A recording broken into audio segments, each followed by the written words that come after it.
오는 가을 학기부터 뉴욕주 공립학교 내 휴대폰 사용을 전면 금지하는 벨트벨 정책이 시행됩니다.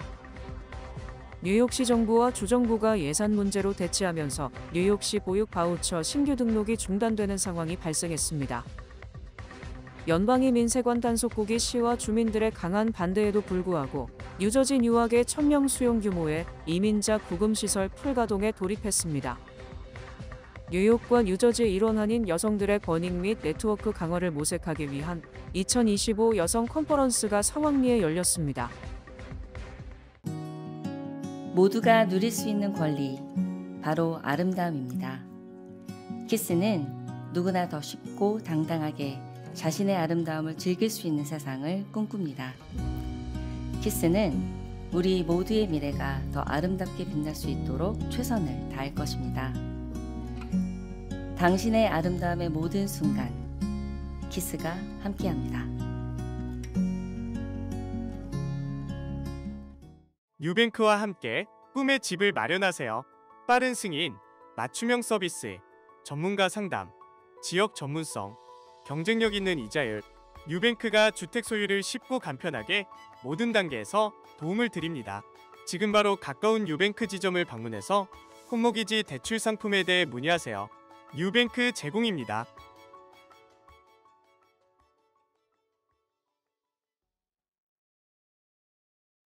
캐시 호컬 뉴욕주지사가 오는 가을 학기부터 공립학교 내 휴대폰 사용을 전면 금지하는 벨트벨 정책을 시행한다고 발표했습니다. 호컬 주지사는 6일 기자회견을 열고 오는 가을 학기부터 뉴욕주 내 차터스쿨을 포함 모든 공립학교의 학생들의 휴대폰 사용을 전면 금지한다고 밝혔습니다. 호컬 주지사는 벨트벨 정책 시행을 위해 1,350만 달러의 예산을 투입해 학교들이 수업 시간 동안에는 스마트폰과 인터넷 연결 기기 사용을 금지토록 했습니다. 교내 스마트폰 사용 금지 대상은 모든 공립학교 킨더가든부터 12학년생이 해당됩니다. 이 정책에 따르면 학생들은 수업 시간뿐 아니라 점심시간과 스터디 시간에도 휴대폰이 사용이 금지됩니다. 그러나 학교들은 학부모들이 자녀들과 연락할 수 있는 방법을 제공해야 합니다. 호컬 주지사는 각 학교 교직원의 권한을 부여해 학교 문화에 맞게 정책 시행을 하도록 맡겼습니다. 뉴욕시 정부와 주정부가 예산 문제로 대치하면서 뉴욕시 보육 바우처 신규 등록이 중단되는 상황이 발생했습니다.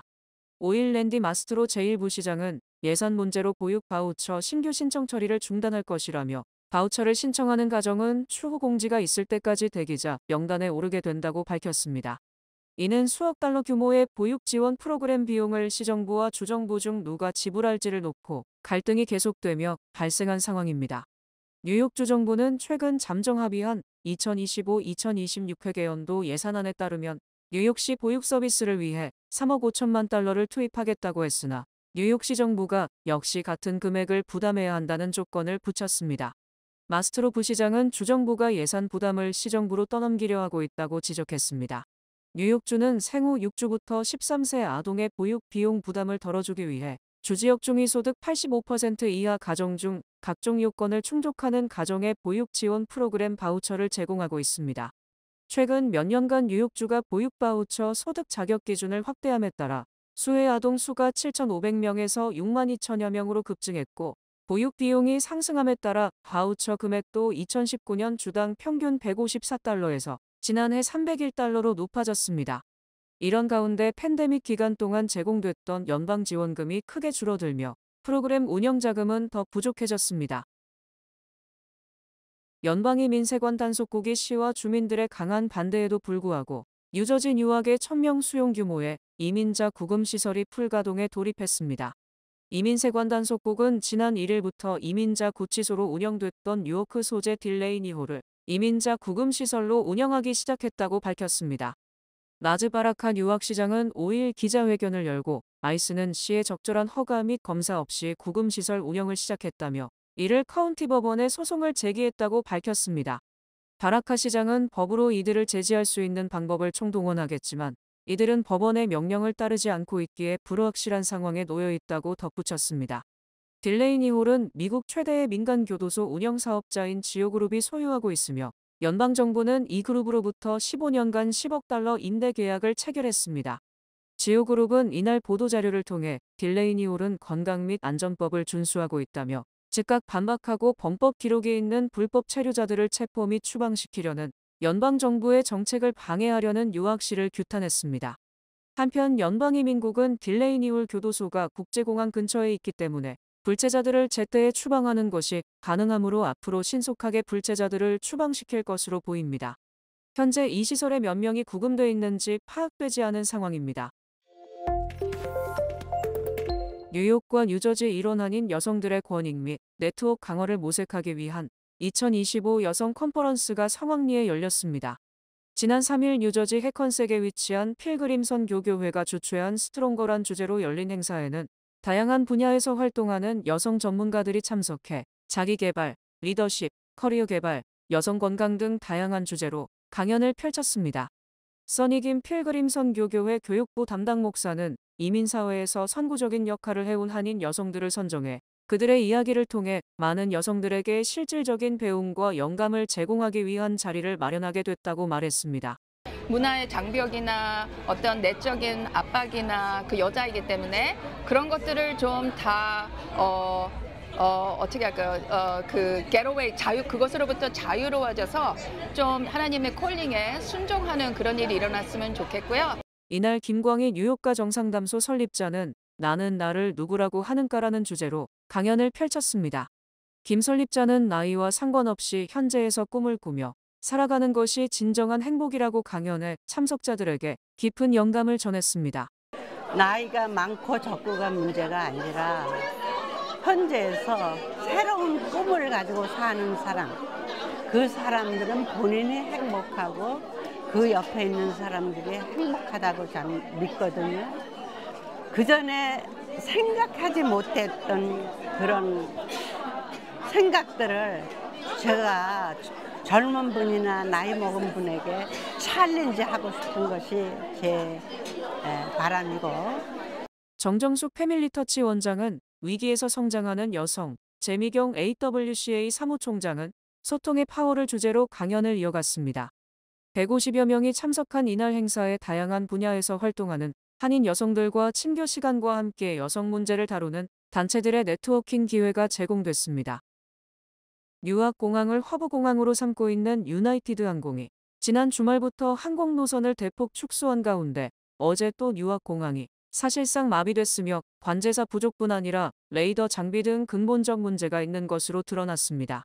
항공정보 웹사이트인 플라이트어웨어는 어제 오후 뉴욕공항 항공편 중 151편이 취소되고 286편이 지연됐다고 밝혔으며 그 이후 취소 및 지연 항공편은 더욱 늘었을 것으로 추정됩니다. 연방항공청도 어제 오후 뉴욕공항 관제 인력 부족과 비가 내리는 날씨 탓으로 일부 항공편 도착이 4시간 지연되고 있고 출발 역시 1시간 늦어지고 있다고 밝혔습니다.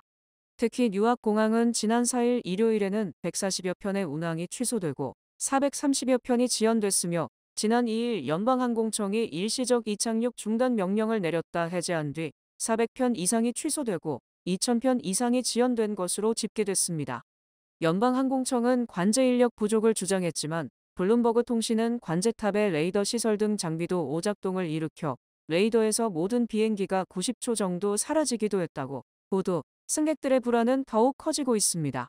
단순한 인력 부족이 아니라 장비 이상이 발생했다면 이는 인력 충원으로 해결되지 않는 근본적 문제가 상존하고 있음을 의미하는 것이어서 쉽게 개선되기 힘들 것이라는 우려를 낳고 있습니다.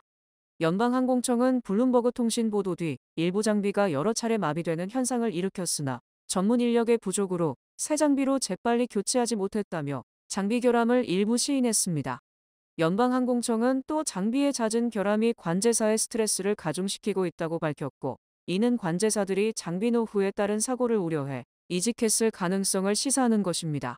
한편 찰스 슈머 연방상원의원은 연방항공청이 대혼란에 빠졌다. 단순히 뉴욕공항만의 문제가 아닌 만큼 대대적인 조사가 필요하다. 또 올해가 2025년이지만 1990년대 관제 기술에 의존하고 있어 사고 발생 위험이 높다고 주장했습니다. 트럼프 대통령이 2주 내 의약품에 대한 품목별 관세를 발표할 것이라고 밝혀 가뜩이나 높은 의약품 가격이 더 치솟을 것이란 전망을 낳고 있습니다. 트럼프 대통령은 어제 의약품 제조 촉진 행정명령에 서명하면서 의약품 가격과 관련 다음 주에 큰 발표를 할 것이다. 의약품 역시 전 세계 다른 나라와 비교해 우리는 매우 불공정하게 갈취당하고 있다고 주장했습니다. 의약품 제조 촉진 행정명령에는 연방식품의약국은 제약공장 신축 승인 시간을 단축시키고 환경보호청은 환경영향평가 등 환경 관련 절차를 신속하게 승인하라고 명령했습니다. 또 해외 의약품 제조시설에 대한 검사 수수료 인상, 외국 제약업체의 유효성분 출처 보고 시행 개선 및 미준수 제약회사 시설 명단 공개 등도 포함되어 있습니다. 특히 트럼프 대통령은 지난달 의약품 수입이 국가안보에 미치는 영향을 조사하라고 지시했으며 이는 국제비상경제대권으로 관세를 부과하려는 사전정지 작업에 해당합니다. 상무부가 해외에서 수입하는 의약품이 국가안보를 위태롭게 한다고 보고하면 트럼프 대통령은 즉각 관세를 부과하게 되며 이미 품목별 관세율 검토에 돌입한 것으로 알려졌습니다. 미국은 병원 진료와 함께 약값이 비싸기로 유명하며 수입 약품의 상당 부분을 캐나다로부터 조달하고 있어 캐나다에 대한 관세 부과가 미국 국민들에게는 부메랑이 될 것이라는 우려를 낳고 있습니다. 여기에다 품목별로 별도로 관세가 부과된다면 약품이 천정부지로 치솟을 가능성을 배제할 수 없습니다. 트럼프 행정부가 불법 체류자의 자진 출국을 유도하기 위해 귀국 항공편과 별도로 $1,000의 경비를 지급하기로 했습니다.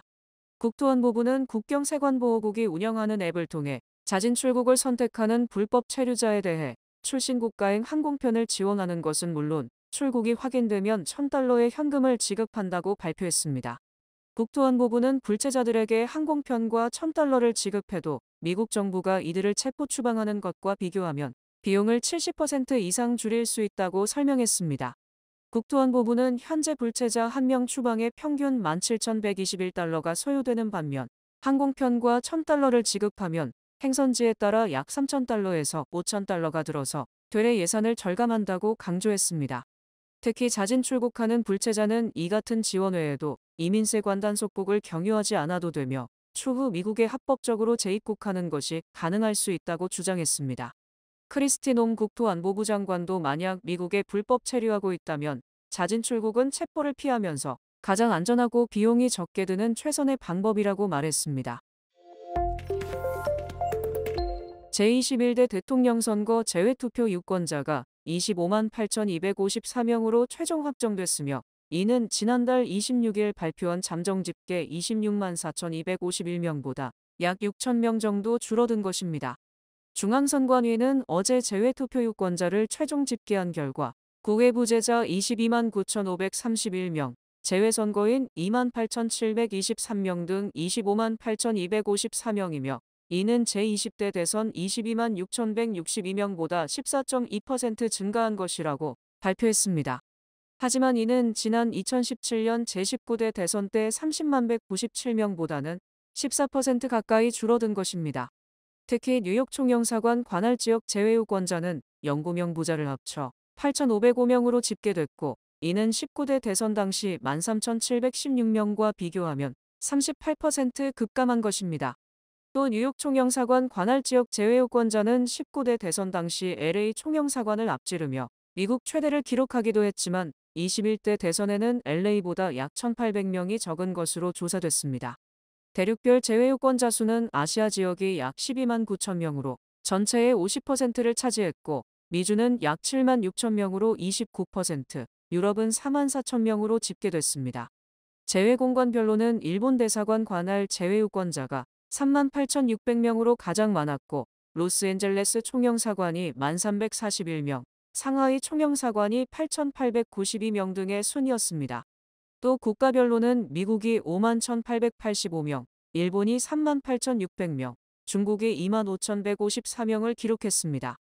재외선거는 오는 20일부터 25일까지 6일간 실시되며 뉴욕 지역은 뉴욕 총영사관 8층 회의실, KCS 뉴욕 한인봉사센터, 뉴저지 한인회관, 뉴저지 테너플라이 KCS 동포회관 등 4곳에서 투표할 수 있습니다. 연방교육부는 하버드대의 트럼프 정부의 요구를 수용할 때까지 앞으로의 연구보조금과 기타 지원금 수십억 달러를 동결한다고 통보했습니다. 린다 맥마흔 교육부 장관은 5일 하버드대에 보낸 서한에서 대학 측이 캠퍼스 내 반유대주의와 학생 인종을 고려하고 보수적인 교수진은 상대적으로 적게 채용하는 정책 등에 대한 정부의 우려를 해결해야 한다고 압박했습니다. 맥마흔 장관은 특히 이 서한은 하버드가 더 이상 연방정부의 보조금을 바라서는 안 된다는 것을 알리기 위한 것이라며 보조금 삭감을 통보했습니다. 하버드는 이와 관련해 정부가 대학에 전례 없이 부적절한 통제를 가하고 연구자금을 삭감하겠다며 위협을 가하고 있다고 비판했습니다.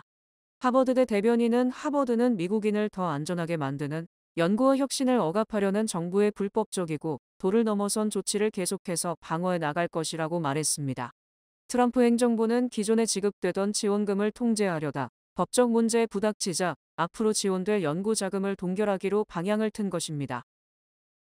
트럼프 대통령이 관세 부과로 전 세계를 공포로 몰아넣고 그 틈을 타서 트럼프의 두 아들이 마치 물 들어올 때 노를 젓는다는 기세로 맹렬하게 사업 확장에 나서고 있습니다.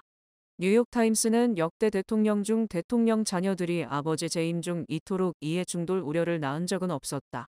특히 아들들 사업의 정점은 트럼프 대통령이어서 현직 대통령의 이해 충돌이 발생할 가능성이 크다고 지적했습니다.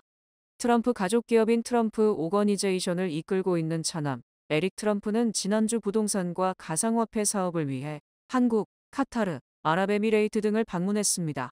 에릭 트럼프는 아랍에미레이트 방문 중 두바이에 들어설 10억 달러 규모의 트럼프 인터내셔널 분양 개시 축하 파티에 참석했고 카타르 도하에서도 트럼프 대통령 이름을 딴 골프장과 빌라 단지 건설 계약 조인식에 참석했습니다. 이들 계약은 모두 현지 업체들이 주축이 되지만 이들이 트럼프 브랜드 사용 및 관리비 명목으로 트럼프 일가에게 엄청난 수익을 안기게 됩니다. 또 에릭 트럼프는 지난주 한국을 방문했고 한국 재벌 기업의 CEO 등 임원들이 앞다투어 트럼프 차남을 만나는 등 아버지를 팔아서 사업을 확장하고 있습니다. 특히 트럼프 대통령의 장남은 3월부터 동유럽의 헝가리, 루마니아, 세르비아, 불가리아 등을 방문, 각국 지도급 인사들을 만나고 거액을 받고 연설을 하는 등 대통령의 후광을 등에 업고 사업에 나서고 있습니다. 뉴욕타임스는 트럼프 자녀들이 안면 몰수하고 사업에 나서면서 이해 충돌 우려가 커지고 있지만 백악관은 자녀들의 사업과 대통령은 무관함으로 이해 충돌이 없다고 반박했습니다. 트럼프의 자녀들도 아버지가 대통령이 되기 전부터 해오던 사업인데 이를 중단하라는 말이냐. 25년간 내 가족 5명을 먹여 살리려고 해오던 일을 중단하고 방구석에 틀어박혀 있어야 하느냐면서 강력하게 반발했습니다. 미국 금융계 주요 인사들이 밀컨 경제 컨퍼런스에서 트럼프 행정부의 관세가 25% 이상이라면 경제에 큰 파장을 불러일으킬 것이라고 우려했습니다. 제인 프레이저 시티그룹 최고 경영자는 블룸버그 TV와의 인터뷰에서 트럼프 행정부의 관세율 최종 결정에 미국 경제의 운명이 달려있다고 지적했습니다. 특히 프레이저 최고 경영자는 10% 관세라면 흡수하기가 쉽겠지만 만약 25% 이상이라면 더 큰 실질적 파장을 일으킬 것이라고 말했습니다. 또 연준의 금리 결정과 관련 연준이 하드 데이터와 소프트 데이터가 일치하지 않아 매우 어려운 상황이며 금리 결정도 최종 관세율이 가장 큰 영향을 미칠 것이라고 주장했습니다. 투자회사 칼라일도 미중 무역 전쟁이 세계 경제의 근심거리로 부상했다. 올해 초에는 매우 높은 기대와 투자 모멘텀이 있었고 모든 것이 상승 방향이었지만 관세 정책이 급격하게 변화하면서 혼란스러워졌다고 지적했습니다. 칼라일은 지금은 불확실성이 크기 때문에 관망이 필요한 시점이라고 말했습니다. 아폴로 글로벌 매니지먼트도 우리가 만약 관세 정책에 따른 불확실성을 해결하지 못한다면 미국 경제가 2개 분기 연속 마이너스 성장을 초래할 수 있다고 밝혔으며 2분기 연속 역성장은 경기 침체를 의미합니다. 뱅크 오브 호프가 드리는 경쟁력 있는 이자율에 8개월 및 12개월 프로모 플러스 CD 가까운 뱅크 오브 호프 지점에서 만나보세요.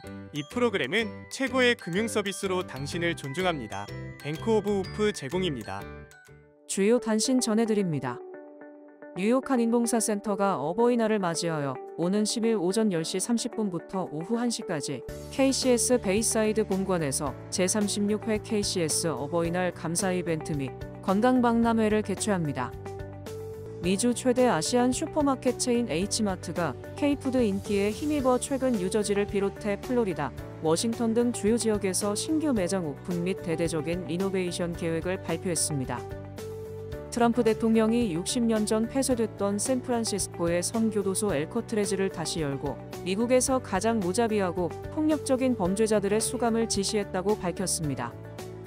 오는 7일 열리는 차기 교황 선출을 앞두고 교황 선출을 예측하며 도박 베팅에 걸린 금액이 최소 1,900만 달러에 달한다고 영국의 시사주간지가 보도했습니다.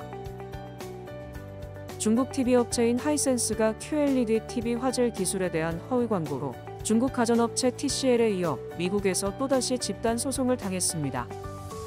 유엔의 세계 인구 추계 자료에 따르면 지난해 한국의 14세 이하 유소년 인구 비율은 10.6%로 4천만 명 이상의 인구를 보유한 세계 37개국 중 가장 낮았습니다.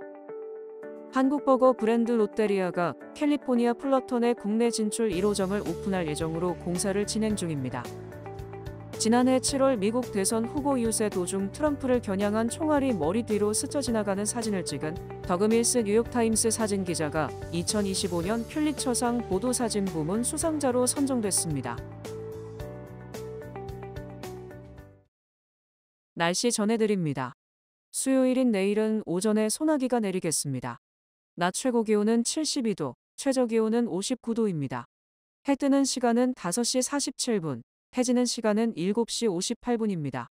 이상으로 주간 날씨와 세계 날씨 전해드립니다.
중앙선거관리위원회에서 제21대 대통령 재외선거를 실시합니다.